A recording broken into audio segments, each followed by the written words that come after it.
Né? Então é isso, né? Eu queria falar um pouquinho sobre a minha leitura de Xangô. Eu já Claro, contei para você. Você me acompanha aqui? Vamos sim. falar disso junto.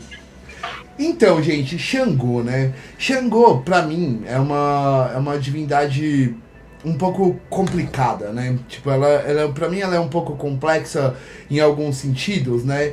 Primeiro porque eu não vou entrar muito nesse primeiro ponto, né? Porque a gente quer fazer um vídeo só sobre isso, explicando direitinho, pra não ter erro quando a gente for explicar. Mas Xangô, ele é uma divindade. Talvez não. Ele é a última divindade a começar a ser cultuada dentro dos cultos yorubás Nagô, entendeu?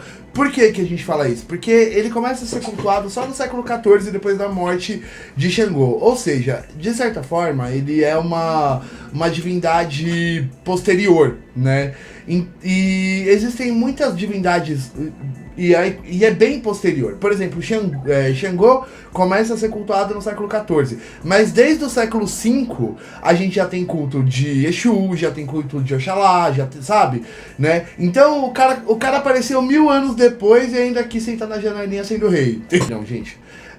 E aí o que acontece, né? Então ele tem algumas coisas que me parecem um pouco contraditórias, controversas e tal, né? Então é um orixá que eu tenho, assim, eu tenho um entendimento um pouco diferente daquele que se leva na axé, né? Porque, por exemplo, se fala que Xangô é o orixá da justiça, certo? Mas aí quando você pega os titãs de Xangô, Xangô tá sempre ali fazendo alguma coisa, tá sempre lascando alguém. Ou ele tá sempre roubando a mulher de alguém, ou tá pegando o reino de alguém, ou tá matando alguém por causa de mistura. E isso é verdade. Tem uma história que Xangô, ele mata um cara porque o cara não quer dar um pedaço de carneiro pra ele, sabe? Então, Xangô tem muita história assim, sabe? Né? E aí eu me pergunto, que justiça é essa? Entendeu? Que justiça é essa de Xangô, né? E aí, eu passei muito tempo pensando sobre isso, sobre Xangô, né? E quando eu fui amadurecendo a reflexão, o que eu consegui entender disso aí, né, é que Xangô, ele é o momento da verdade, sabe, gente? Ele é a força sobre a fraqueza, a justiça das forças, entende? Tipo, porque a gente vai no parque e a gente vê os passarinhos lá, né, e acha que bonitinhos os passarinhos.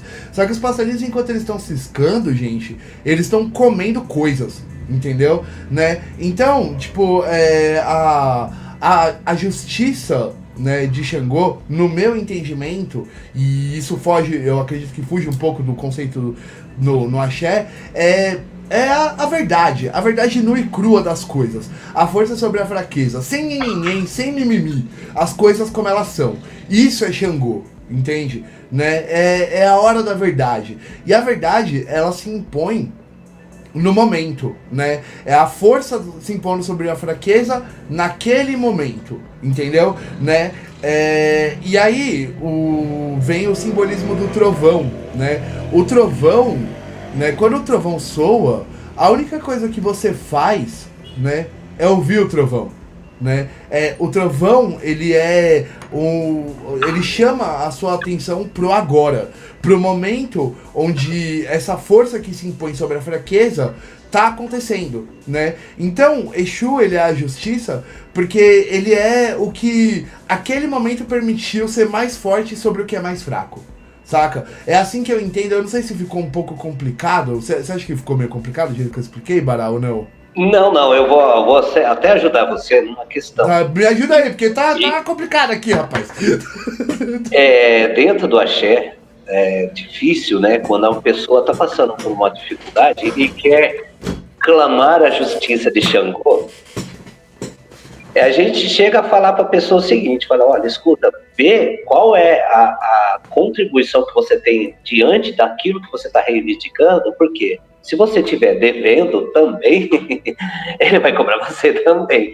Por conta desse machado ser os dois lados, né? Ele vai tanto bater em quem você está pedindo, só que a hora que ele voltar vai bater em você também.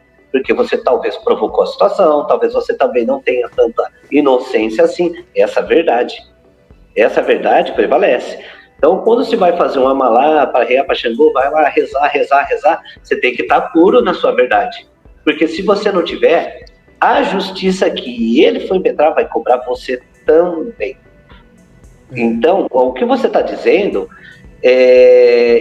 trazendo, né, fora, né, no contexto fora, traz para dentro do axé também. Porque essa verdade é do momento, é do agora. Então, ele traz essa questão para você refletir. Vamos ser justos, vamos ser honestos e vamos seguir. É um ensinamento desse arquétipo. Por quê? Porque quando você é justo, perfeito, é honesto, quando alguém for injusto com você, ele vai tomar a cobrança, não você. Então a gente tem que aprender esse ensinamento também, trazendo essa verdade, essa justiça que ele traz. Aqui no Brasil ele tem muita força. Quando veio, né, lá do continente da África para cá, ele começou a ter essa força. E as grandes mães de santo, digamos assim, né, sacerdotisas, que começaram a criar os terreiros, algumas tinham, através do jogo de búzios, né, era como se fossem filhas de Xangô também, tinham um pouco dessa manifestação, quando a gente fala que ele se tornou orixá, traz essa manifestação. E voltando lá ao tempo que no bate, do século XIV até o antigamente, tem outras manifestações como o Sobô, como o Revioso, né, que traz de uma cultura do X de Marie, que fala da força do trovão, que fala do fogo, que fala da justiça também. Então, como ele morreu e ninguém achou o corpo dele, então todos os povos Yorubá falaram, não, ele se tornou um orixá, talvez até toda essa manifestação do antigo se juntou com o que ele fazia no reino dele, e aí trouxe essa força de orixá para ele, que aí fala que é o único ser humano que se tornou orixá. Então a gente tenta, né, trazer uma junção na história que é fragmentada, infelizmente, né, se perdeu muito. O povo iorubá não tinha costume de escrever, não tinha costume, era só por boca. Então imagina quanto tempo, né, o telefone mudo foi se falando, né, um para outro, outro para outro. Então, muito se perdeu, né? Muito se perdeu. E tá certo essa sua visão, né? Essa sua visão, ela faz muito sentido, ela se encaixa completamente na figura do arquétipo de Xangô. Então é isso, né? O que eu entendo de Xangô é que ele é a justiça daquele momento, né? Como as forças estão se equilibrando naquele momento, né? Então, Xangô, ele eu repito, né? Xangô, pra mim, ele é a verdade nua e crua, sem massagem, sabe? Né? Xangô é o momento que reina. E por isso, Xangô é o rei. Cao Cao Cabicile.